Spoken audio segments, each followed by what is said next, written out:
A continuación, Economía en 3D.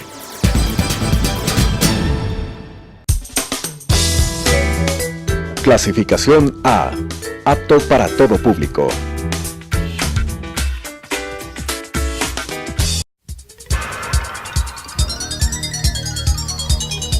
Las opiniones vertidas en este espacio por la producción y dirección del programa son de exclusiva responsabilidad de sus autores y de quienes intervienen en ellos.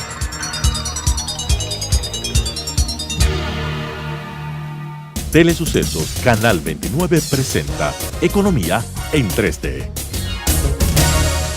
Estimados amigos, nuevamente con ustedes Economía en 3D en esta nueva entrega sobre temas económicos, temas políticos del acontecer nacional, con Daniela Oleas, con Rodrigo Espinosa y quien habla Mauricio Pozo, para tratar temas de trascendencia de la coyuntura.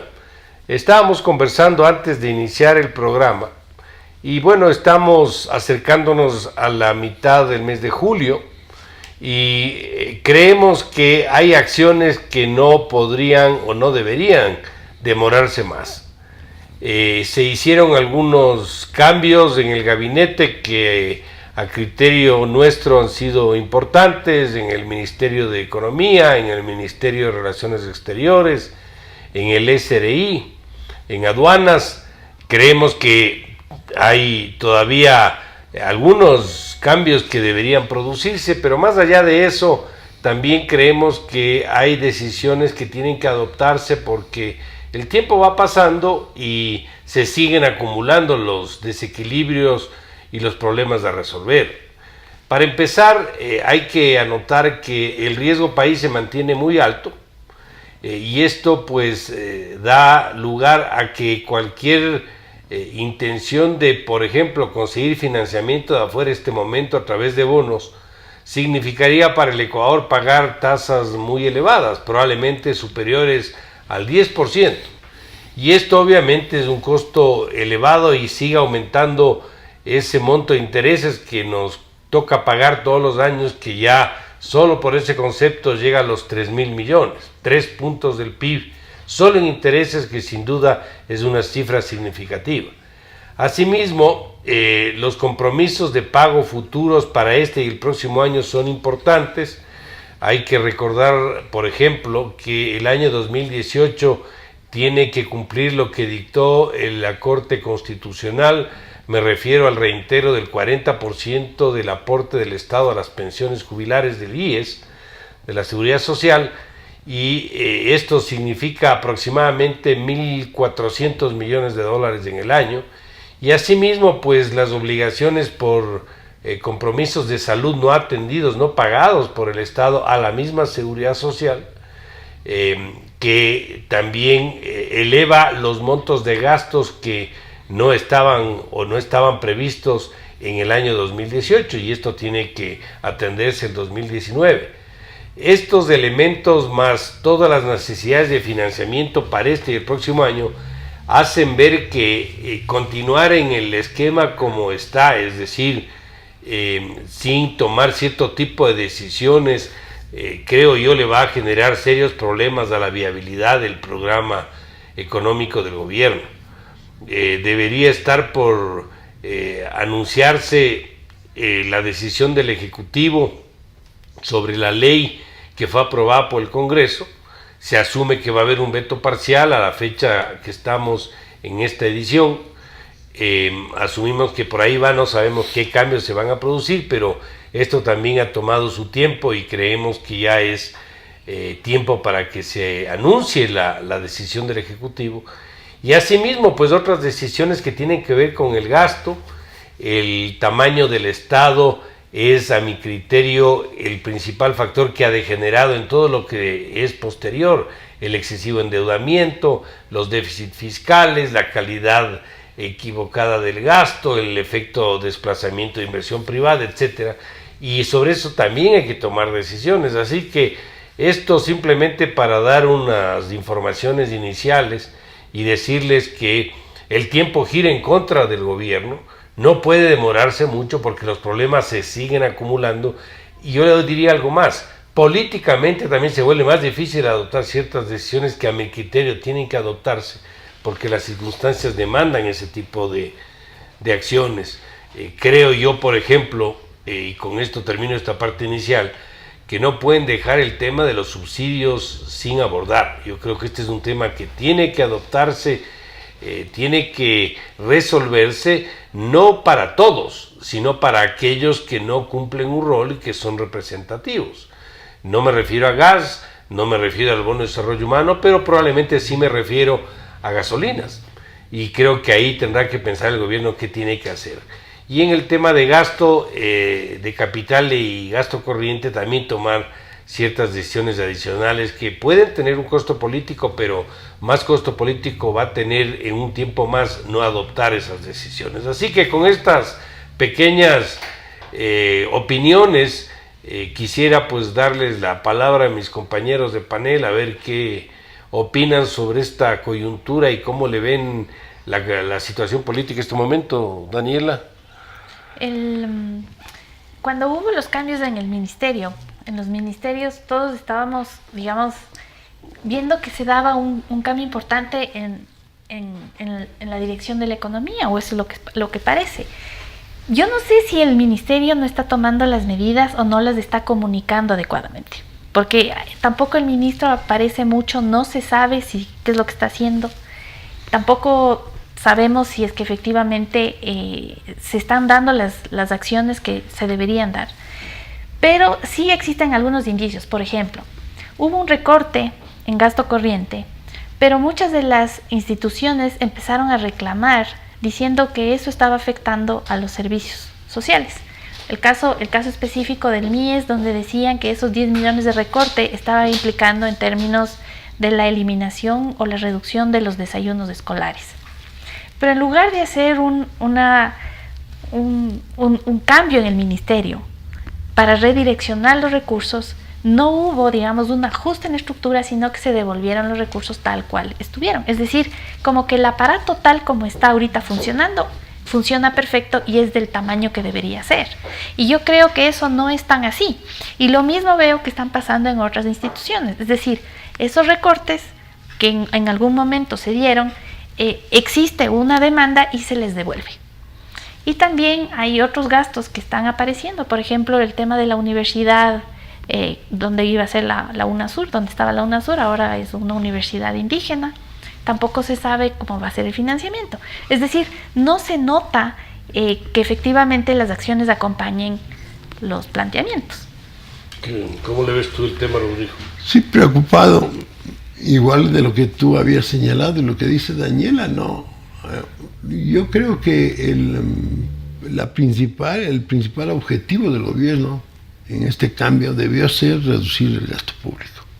Eso es importantísimo. Y sobre todo el gasto corriente y el gasto de la masa salarial, que es excesiva. Se nota una gran cantidad de empleados públicos. Hay una gran cantidad. Y eso tienen que recortar. Y no se nota un mayor recorte en ese campo. No hay recortes. Entonces, la masa salarial hasta mayo fue mayor que la que tuvimos en enero-mayo del año pasado.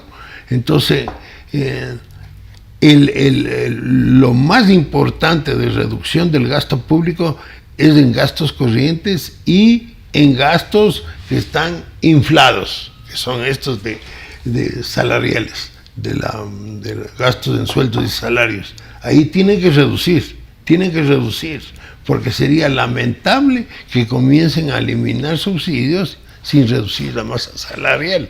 Ahí yo lo que digo, están trasladando el subsidio de combustibles a la burocracia, porque permiten seguir manteniendo esos niveles de burocracia que son absurdos, una gran cantidad de empleo público. La productividad de la mano de obra en el sector público es bajísima, está pagada en exceso. No se puede comparar con el empleo en el sector privado. Entonces, eso tiene que reducir, porque ese es gasto innecesario, un gasto que está afectando a la economía nacional. Y hay que reducir, y la reducción debe ser bastante no tan gradual como se está viendo. En este momento, de enero a mayo, que las cuentas fiscales han mejorado, todo es por reducción de inversiones. Y siguen en inversiones en infraestructura y se sigue hablando de ese tipo de inversiones. Y desde el punto de vista cualitativo, ¿qué significa la universidad que quieren formar una nueva universidad indígena? ¿No? Yo estoy a favor del avance intercultural en el país, pero ¿para qué necesitan una universidad? Si en la universidad uno va a estudiar lo que tiene que estudiar, ¿no? No tiene por qué. Cuando uno estudia leyes, tiene que estudiar leyes. Cuando estudia economía, tiene que estudiar economía, ingeniería. ¿Por qué una universidad indígena? Que hay una arquitectura específica para la población indígena. Entonces este tipo de cosas me muestran de que continúa el populismo en las medidas. Y yo no sé, digamos, Mauricio, ¿tú qué opinas? Si es que estaría bien hacer una eliminación, una reducción de los subsidios si no hay una reducción del gasto. Bueno, si bajas subsidios y no bajas gasto, a mi criterio lo único que has hecho es ganar tiempo.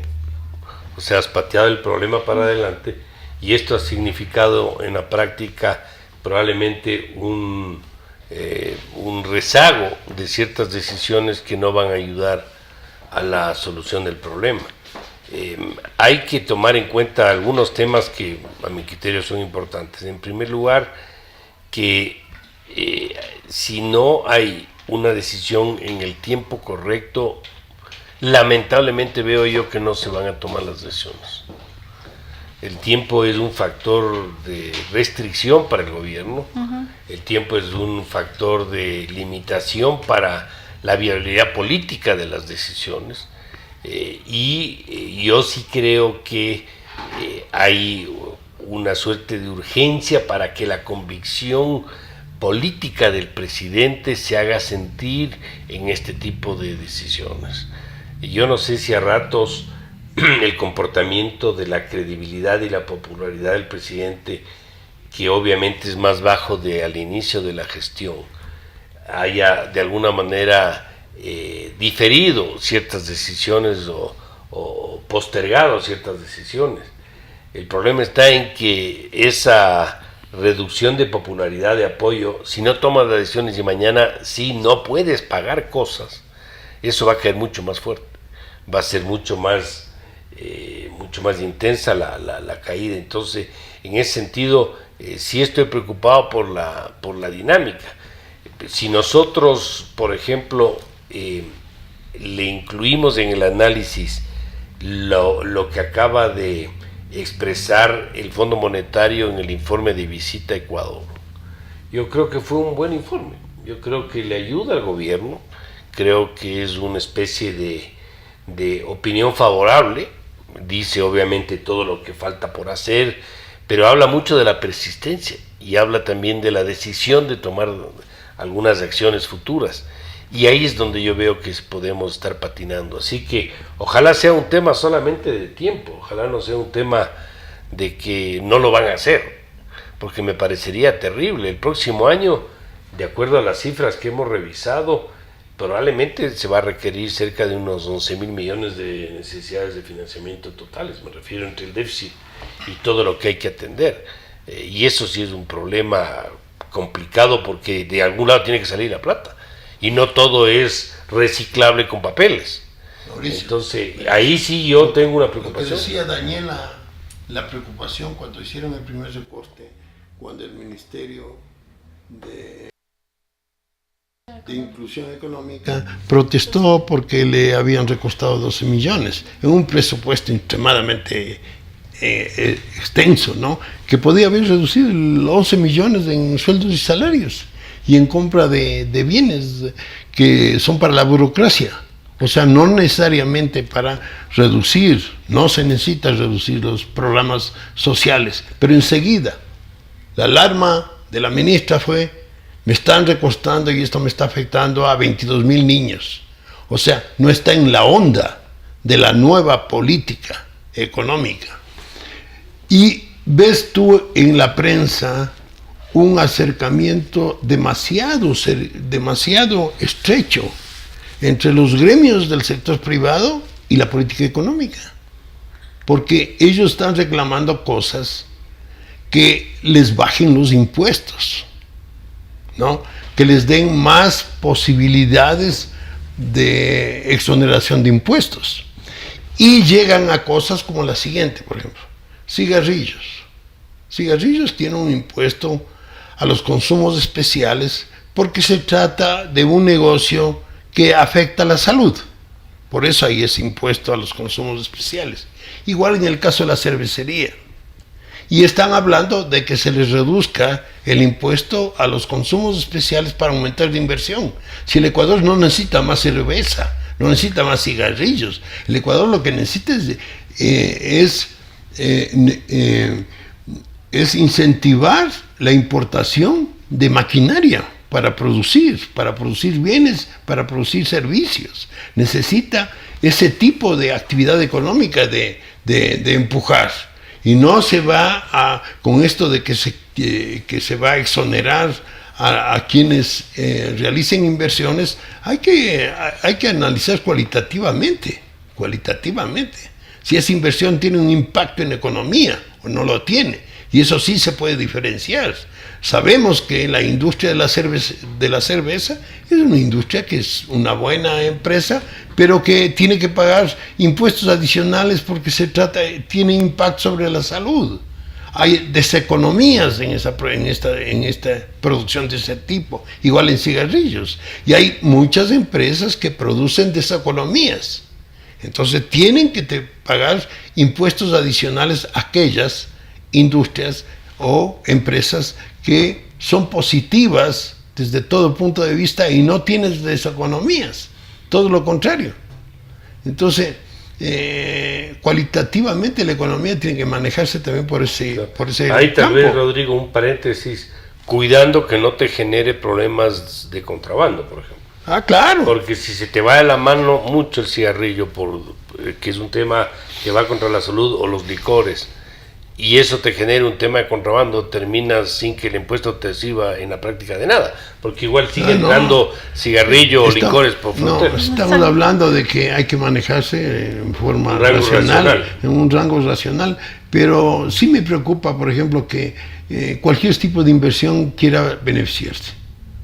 Por ejemplo, conocemos nosotros que en el sector financiero todos los años los bancos tienen que aumentar capital. ¿Por qué? Porque es importante para una institución financiera, es necesario. No solamente es necesario que ellos todos los años aumenten capital, porque su intermediación financiera depende del capital. El volumen de actividad financiera depende del capital que tienen los bancos. Entonces todos los años tienen que ir aumentando, porque la economía va aumentando y ellos necesitan dar más operaciones. Entonces, no se puede, esto que es automático, que es necesario, que se ve, que hay una importancia dentro del propio sector endógena para incrementar las inversiones, no tienen por qué tener beneficios adicionales.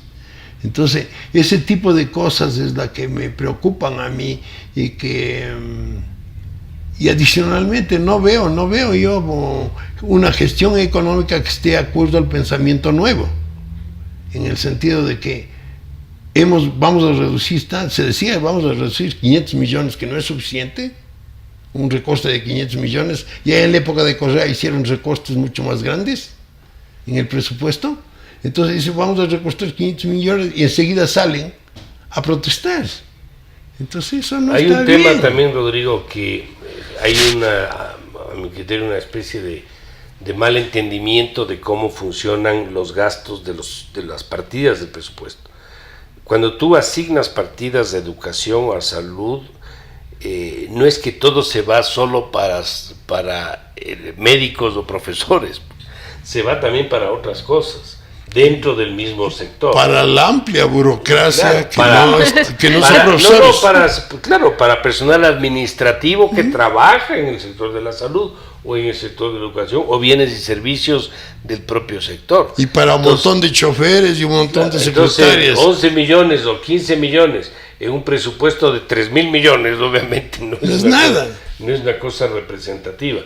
No debería, y aquí, y esto yo sí lo podría decir hasta un poco por experiencia propia, tal vez tú también, Rodrigo, en que siempre va a haber oposición de los dueños de los presupuestos. O sea, los ministros siempre te van a ver de mala cara si eres ministro de Finanzas, si les cortas.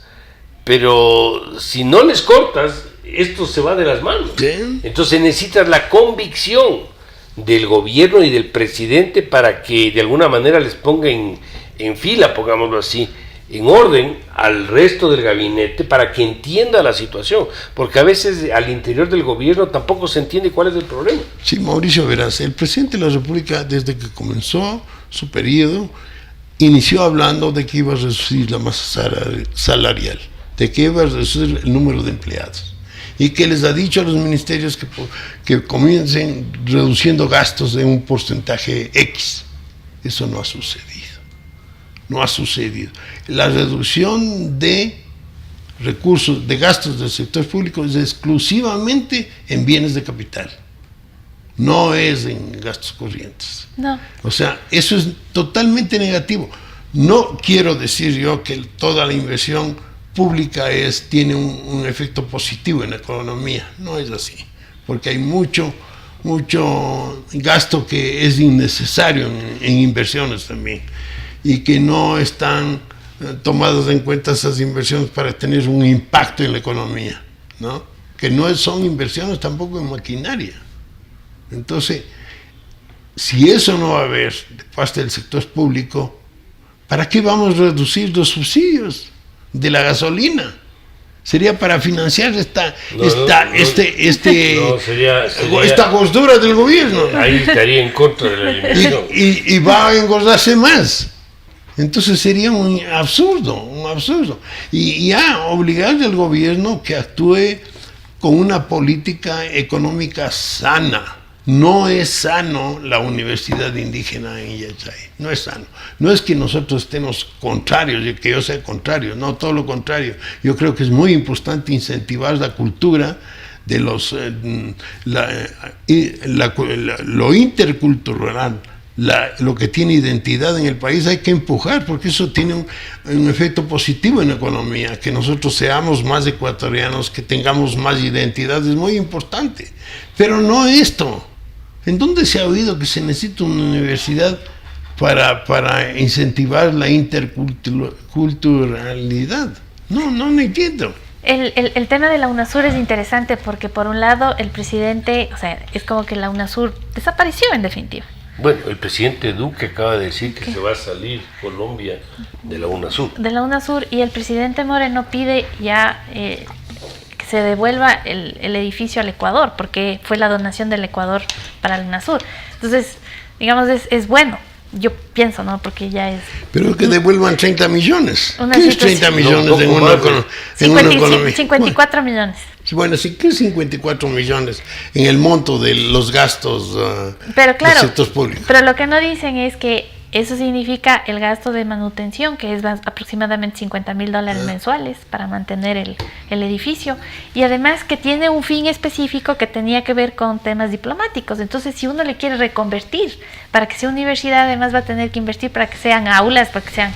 O sea, no es así nomás, no es que... Pero bueno, el tema es que si no se nota, digamos, la gestión esta de recorte de la masa salarial. No se nota en los nuevos criterios. Hasta el año 2007, que no me falle la memoria, el gasto público en sueldos y salarios representó 4,5% del PIB. Más o menos.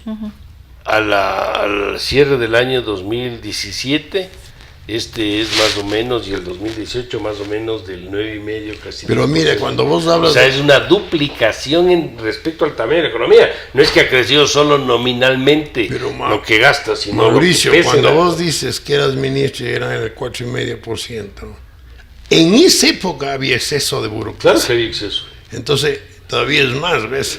Hay Claro un que había exceso de burocracia sin duda, terrible. sin duda. Yo recuerdo que se hizo un análisis de la superintendencia de bancos, del número de empleados que debía tener la superintendencia.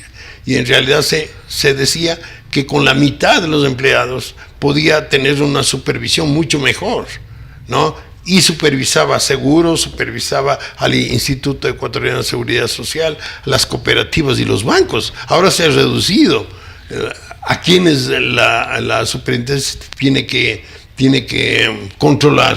Y sin embargo, hay muchísimos más empleados, 3 veces, 4 veces de lo que tenían antes. Uno de los temas que pasó también fue que y eso es en todos los ministerios. Se desconcentraron las instituciones. Tú ahora tienes oficinas desconcentradas de los ministerios, tienes desconcentradas las superintendencias, o por zonas o por provincias. Entonces, claro, se suponía que el rato que hay desconcentración, tú eliminabas ese número de personas que estaban trabajando en las provincias de planta central, pero no pasó. Lo que hiciste fue mantener la gente de planta central y contrataste gente en las provincias. Entonces, a nivel nacional, se hizo una vez un estudio donde decía que hay ciudades que viven de la burocracia, pero no hay nada más.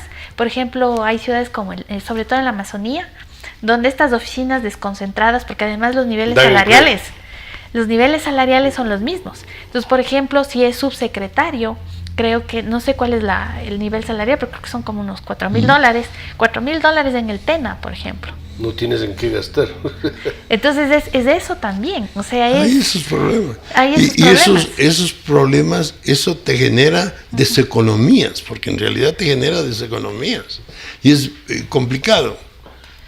Porque muchos de los temas que se estaban generando en la Amazonía, por ejemplo, que estaban relacionados con emprendimientos turísticos, cuando hubo problemas, prefirieron replegarse en la burocracia, porque era más rentable, digamos. Sí. Bueno, vamos a entrar en una primera pausa, estimados amigos. Continuamos en un momento más. Enseguida volvemos. Economía en 3D.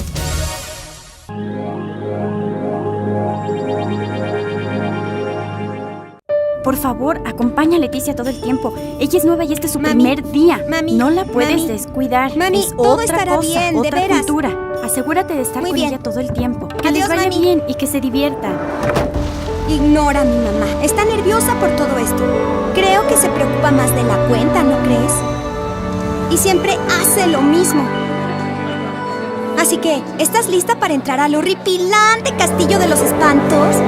Y la verdad, en serio, es tan aburrido que no sé cómo se les ocurre que tengamos que venir aquí diario. ¿Y cuántas escuelas hay donde tú vives? Ni una.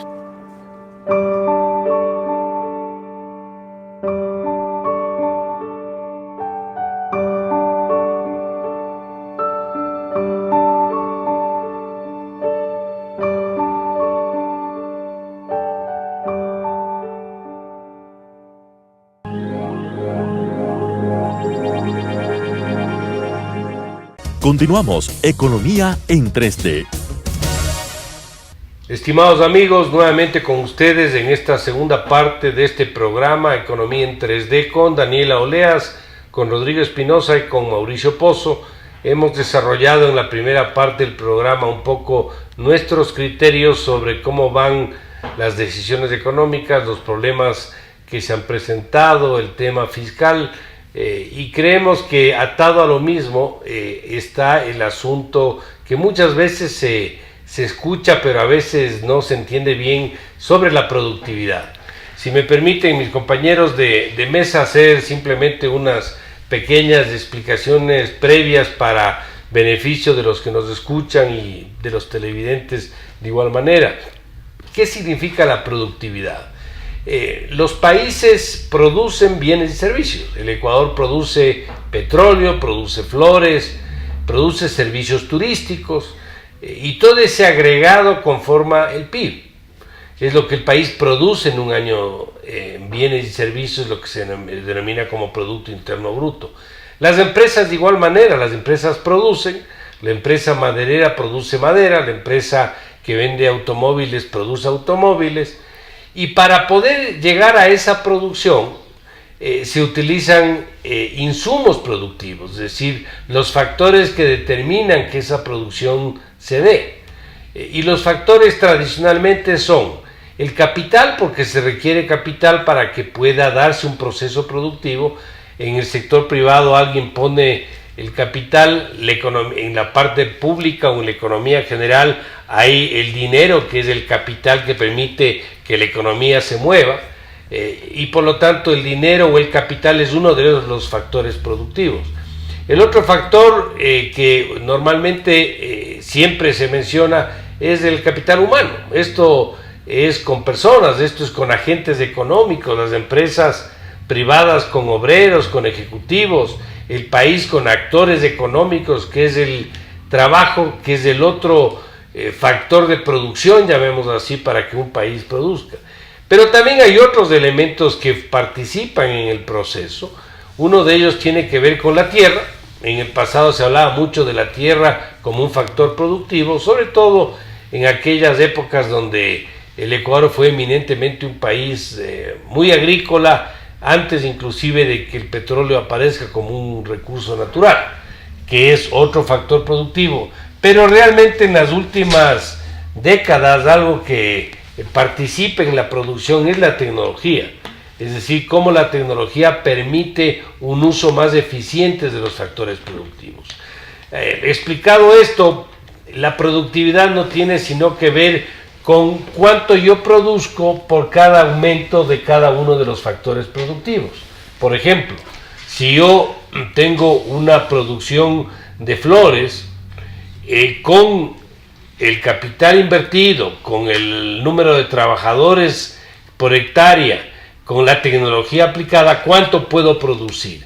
Y es ahí donde el Ecuador lamentablemente encuentra, por ejemplo, cierto tipo de distancia respecto a algunos vecinos, donde la productividad se ve más alta. La productividad, por ejemplo, más elevada en flores, querría decir que salen más flores por hectárea de lo que sale en el Ecuador. O la productividad en bananos, cuántos bananos se producen y se cosechan por hectárea por encima de lo que produce Ecuador. Y eso tiene sus razones de varias formas. Una es o porque el costo de producción en el Ecuador es muy alto respecto a los vecinos, o porque la tecnología no es la mejor y por lo tanto no podemos producir más, o por cualquiera de los otros factores, es decir, cuánto más producimos en base a los factores de los que disponemos. Y estos problemas de productividad se expresan en varias manifestaciones y nos genera costo de oportunidad, nos genera pérdida de ingresos para el Estado, porque si fuéramos más productivos podríamos aprovechar la dotación, por ejemplo, de recursos naturales. Si fuéramos más productivos, le sacaríamos más provecho, por ejemplo, a las reservas probadas de petróleo del Ecuador, que son cerca de los 5.000 millones de barriles. Son reservas que nos da a un precio promedio de $60 una vida con petróleo en el Ecuador de más o menos 20 años. Pero necesitamos inversión, y por lo tanto la inversión es un factor de capital que podría ayudar a la productividad del petróleo, o puede ser tecnología para producir petróleo de una manera más intensa en base a un factor que no tenemos suficiente, que es la propia tecnología. Entonces, estos son los elementos de la productividad que quisiera simplemente dar como inicio para que podamos un poquito desarrollar este concepto y me ayuden mis compañeros de panel para que se entienda un poco más. Verás, si me se ha conocido yo de un trabajo sobre productividad en el Ecuador, por sectores y por subsectores. Productividad, la mano de obra. Y cuando tú ves esa información que fue desarrollada por Patricio León, un economista que fue funcionario de años del Banco Central, encargado de cuentas nacionales, un experto en medir el Producto Interno Bruto, ¿no? En todas las cuentas nacionales. Él saca una información que es extremadamente importante. Por ejemplo, te dice, la productividad de la mano de obra es extremadamente más alta en los sectores de exportación. Por ejemplo, hay una excelente productividad de mano de obra en la producción de camarón, en la producción de flores, en la producción de determinadas legumbres que están exportándose. Ahí realmente la productividad de la mano de obra es bien alta. Por ejemplo, encontramos que en flores, que es un sector que utiliza intensivamente mano de obra, la productividad de la mano de obra en flores es extremadamente alta. Y así vos ves en banano que la productividad va creciendo. ¿Y qué encuentras en productividad? Por ejemplo, algunos sectores han bajado la productividad en relación al año 2007, subsectores, ¿no?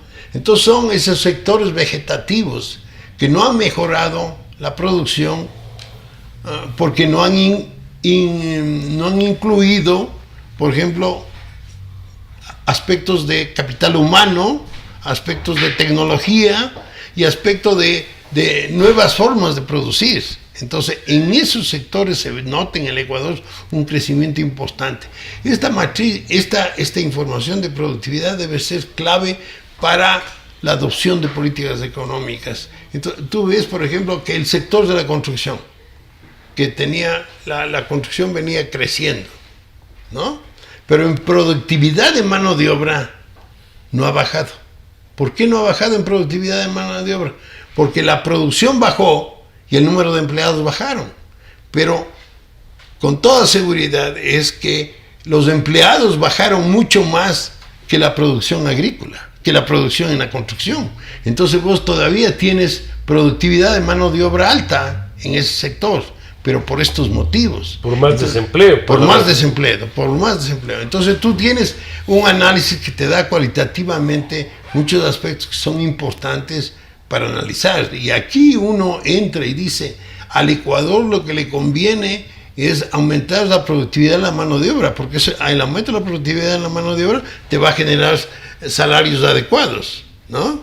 Y te va a generar un futuro sostenible, Entonces hay que revisar cuál tipo de productos de producción tiene alta productividad de mano de obra y olvidarse de la matriz productiva, porque hay bienes primarios que tienen una excelente productividad de la mano de obra.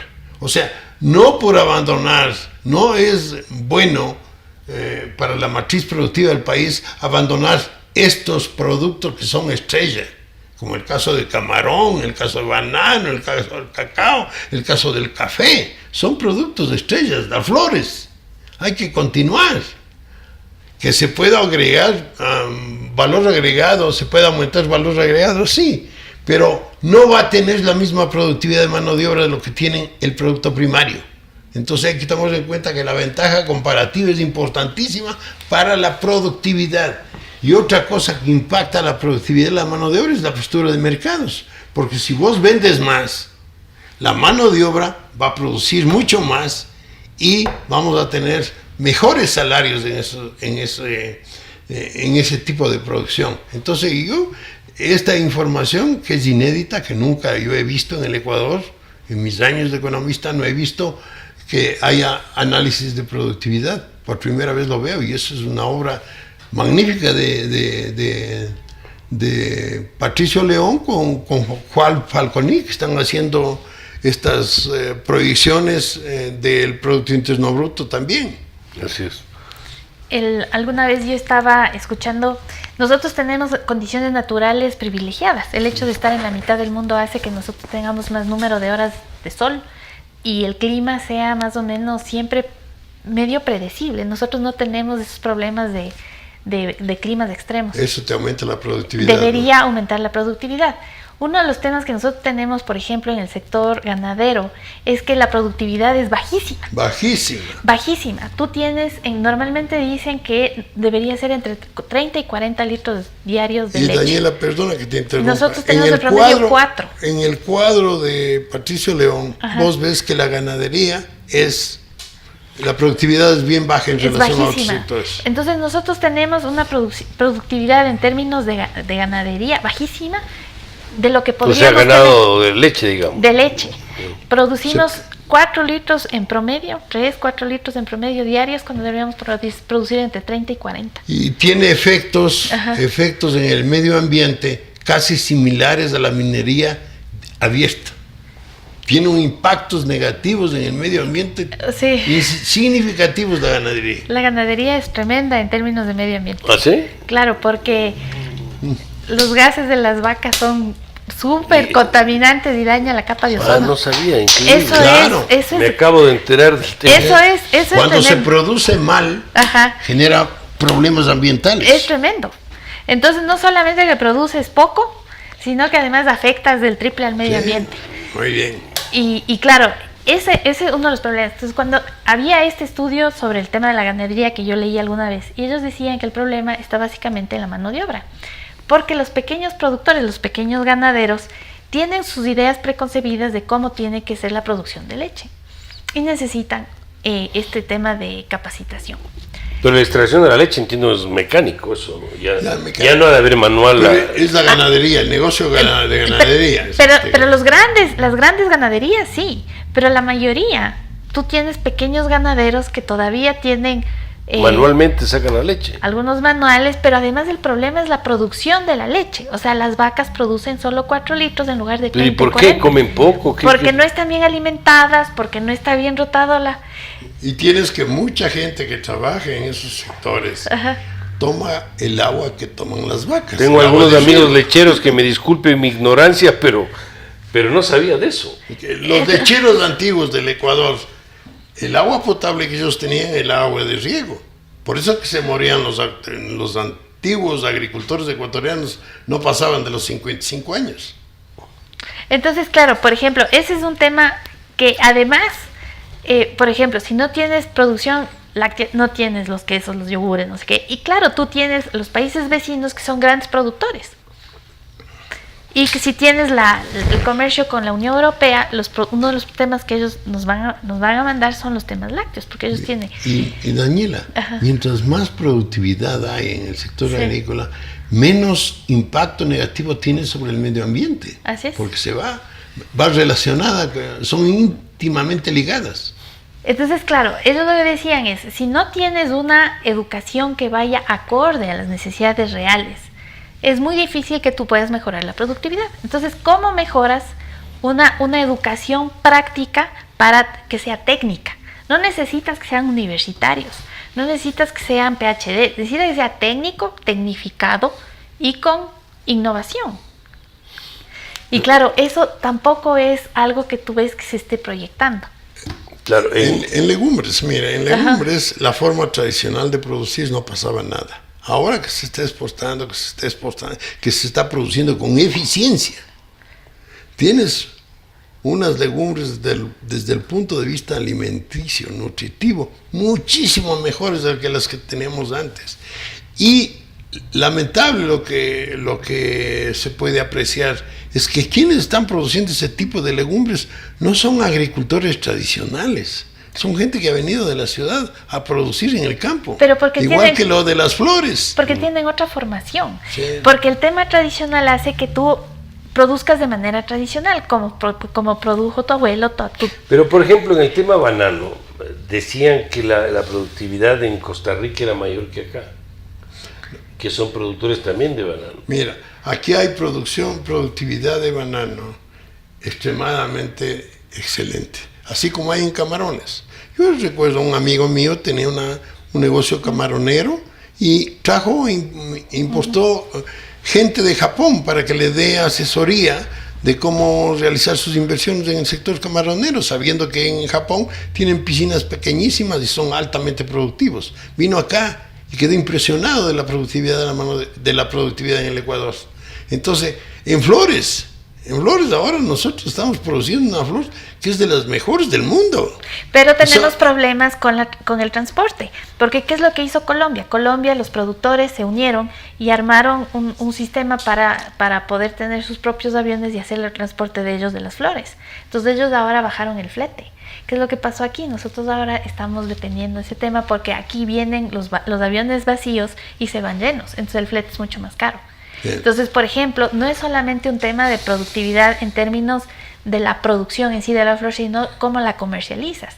Y en Colombia se organizaron para poder hacer eso mucho más barato. No, además el coste de producción también, pues, o sea, tienes costos de producción más altos. Pero ese tipo, por ejemplo, de inversiones son importantes, que el sector privado se una para que el transporte de los bienes exportados se realicen de una forma más eficiente en el momento que ellos quieran y beneficios propios de ellos. Esa es una modificación de la matriz productiva. Hay un ejemplo. Los ejemplos a veces son buenos para que se entienda un poco de lo que estamos hablando.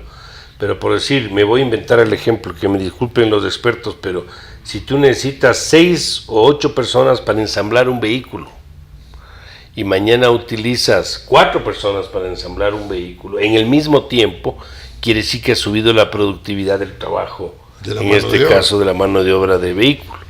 Si tú tienes un oficial de cuenta en un banco que atiende a 100 clientes y mañana puede ese mismo atender a 120 clientes, ha subido la productividad de ese empleado bancario porque atiende a más gente con los mismos estándares de calidad. Entonces esos son, creo, ejemplos que nos puede de alguna manera ilustrar por qué la educación es fundamental. Una persona más capacitada probablemente esté en mejores condiciones para hacer un trabajo de mejor forma que una persona no capacitada. Y lo mismo la salud. Si una persona está saludable, no tiene problemas, produce mucho más. Entonces, y hay un cambio. Yo creo que con el ingreso de algunos productos no tradicionales, como el caso de las flores, el caso del camarón, y muchos productos agrícolas que hay ahora se está exportando también hasta aguacates. Y hay mucha productividad, mucho bien, que puede tener mucho éxito y generar una economía sostenible, en el caso del Ecuador, si es que nosotros impulsamos eso. Eso hay que impulsar. Y verás, hay una cosa, hicieron un estudio que parece increíble, sobre cómo la violencia intrafamiliar influye en la productividad. Se hizo en el caso de las flores, de los floricultores de la sierra. Se evidenció, la mayoría de las mujeres que trabajan en las flores son mujeres, o sea, la mayoría son empleadas, son mujeres. Y se hizo un estudio y muchas faltaban, y era porque habían tenido algún tipo de maltrato de violencia en la casa. La Cámara de Comercio de Quito hizo un trabajo con un grupo de personas que apoyaban a las mujeres para que se dejen de pegar, digamos, para que puedan ir a trabajar más días y no falten por temas de violencia doméstica. Y subió la productividad por eso. Los empresarios apoyaron ese proyecto porque se dieron cuenta que la violencia intrafamiliar también afecta a la productividad. Y ahí les da empoderamiento a las mujeres, porque comienzan a producir más que el marido. Así es. Entonces se enfrenta mucho más a estos problemas domésticos. Es increíble que estos temas a veces no se los percibe muy claramente, pero son fundamentales, ¿no? Son fundamentales. Tal vez algo que nos permite cerrar este capítulo de la productividad es hablar un poco de la remuneración, de que en el sector privado normalmente tú contratas en base a la productividad de la persona. O sea, tú contratas a alguien porque ese alguien va a tener algún añadido para la producción de tu empresa, sea de servicios o sea de bienes. En el sector público ese principio no existe. No. Entonces ahí tú contratas, supuestamente deberías contratar también bajo ciertos principios de productividad, medirlo de alguna manera de cuán bien das tus servicios a la comunidad. No se mide. Pero eso no se mide y por lo tanto de ahí viene el tema de que hay gente que se incorpora a trabajar y que no aporta nada y lo que hace es engrosar el gasto de sueldos y salarios del sector público. Yo sí creo que ahí sí deberíamos avanzar hacia esquemas de contratación la contratación se sustente en la productividad del trabajador en este caso, y sobre esa base poder avanzar. En otros países yo tengo entendido que sí hay eso, que sí tienen formas de medir cuán eficiente es una persona. En los multilaterales te miden mucho, Rodrigo. Claro, miden. Ahí sí te miden, si no, si pones, si haces informes técnicamente flojos o tus días están contados realmente. Pero mira, Mauricio, el EPSAF, ¿qué es lo que medía el EPSAF? La eficiencia de la supervisión en el sector financiero y de la regulación en el sector financiero. Eso es importantísimo. Que es una medida de productividad. Entonces, es una medida de productividad. Entonces, si tú controlas bien en el sistema financiero, si das incentivos para que el sistema financiero mejore en su eficiencia, ¿no? Porque eso es lo que debe ser. La supervisión y la regulación debe dar incentivos para que el sector financiero pueda tener una cancha mucho mejor para producir y producir mucho más. Entonces, eso es importantísimo, y ahí la asistencia técnica para ese tipo de actividades se puede tener de los multilaterales y de aquellos gobiernos que tienen avanzado de determinadas gestiones públicas que son positivas, tanto en educación como en salud, así como en seguridad. Es importante que haya contactos con aquellos que producen de una manera más eficiente y mejoran la productividad. Entonces, eso no es cuestión de mano de obra. Eso se necesita cualidad. La mano de obra tiene que incluir más capital en sí. Entonces, y manejarse con procesos y con tecnologías que ya están, no hay que inventarse, eso está afuera. Así es. Bueno, creo que se nos agotó nuevamente el tiempo en esta segunda parte del programa. Queremos, estimados amigos, agradecerle su confianza por habernos escuchado. Esperemos que lo comentado les sea de utilidad. El tema de la situación del país, las reflexiones que tenemos sobre eso, el asunto de la productividad, que es un fenómeno transversal, llamémoslo así, que es importante que se lo aborde con la urgencia de vida, y sobre esa base, pues, que nuestras opiniones sean de beneficio para el conocimiento de nuestra coyuntura económica actual. Les agradecemos nuevamente por su paciencia, su confianza, y estaremos con ustedes en una siguiente entrega. Muchas gracias.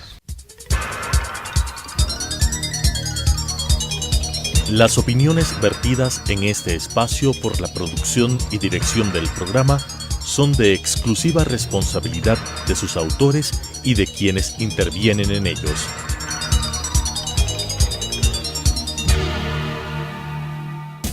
Telesucesos Canal 29 presentó Economía en 3D.